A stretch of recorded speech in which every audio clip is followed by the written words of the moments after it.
Spider-Man fans, Sony is not just making a noir Spider-Man show, it is quietly building a whole new villain corner of the Spider-Verse. And honestly, that is what makes Spider-Noir interesting. This is not Peter Parker swinging through modern New York with shiny tech, Avengers references, and multiverse chaos happening every 10 minutes. This is Nicolas Cage as Ben Reilly, a tired private detective in 1930s New York, walking through a city full of smoke, crime, corruption, and villains who feel like they belong in an old gangster movie. But the real fun is the villain lineup.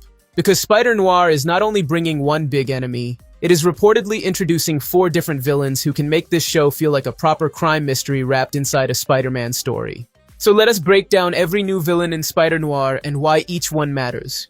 First, we have Silvermane. Now, this is the villain who fits the noir world the most naturally. In the comics, Silvermane is connected to organized crime, the magia, and old-school gangster power. Basically, he is the kind of guy who does not need a glowing suit or a giant monster form to feel dangerous. In a 1930s New York setting, Silvermane can become the perfect crime boss. Imagine Spider-Noir investigating murders, missing people, political corruption, and illegal deals, only to realize that everything leads back to one powerful gangster sitting at the center of the web. That is why Silvermane may be the most important villain here. He can make the show feel grounded. He can be the Kingpin-style threat of this universe, but with an older, colder, more mobster-heavy flavor. Then comes Sandman. And this one is exciting because Spider-Man fans already know Sandman from the movies, but Spider-Noir can make him feel very different. In Sam Raimi's Spider-Man 3, Sandman was tragic. In No Way Home, he returned as part of the multiverse madness. But in a noir show, Flint Marko can become something more raw and dangerous. Sandman works beautifully in this world because he can be both a street criminal and a supernatural threat. One moment, he is just another man trying to survive the dirty city. The next moment, he is a walking sandstorm who can crush walls, disappear into dust, and turn every fight into a nightmare. And if the show gives him an emotional story, then he may not just be a villain. He may become one of those tragic noir characters who made one bad choice and kept sinking deeper. Third, we have Megawatt.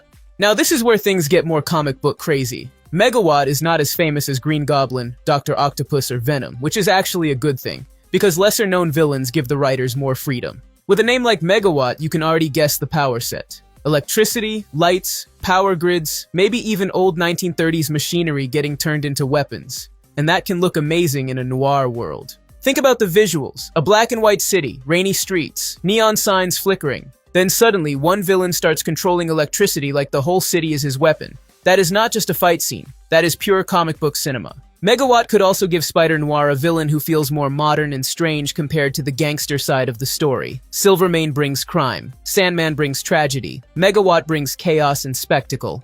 And then we have Jimmy Addison. This is probably the most mysterious name in the lineup because he is being described as an original pyrokinetic character.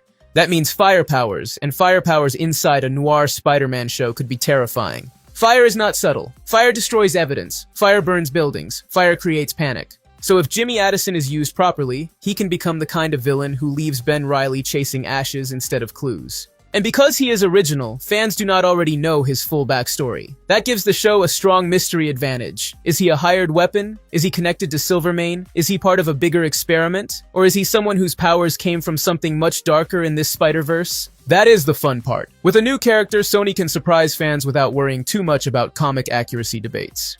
Together, these 4 villains tell us something important about Spider-Noir. The show is not trying to copy normal Spider-Man stories. It is building a crime world first, and then dropping Spider-Man into it. So which Spider-Noir villain sounds the most exciting to you? Drop your pick in the comments, because this villain lineup already feels very different from normal Spider-Man stories. And for more Spider-Verse breakdowns, follow us on Facebook and subscribe on YouTube.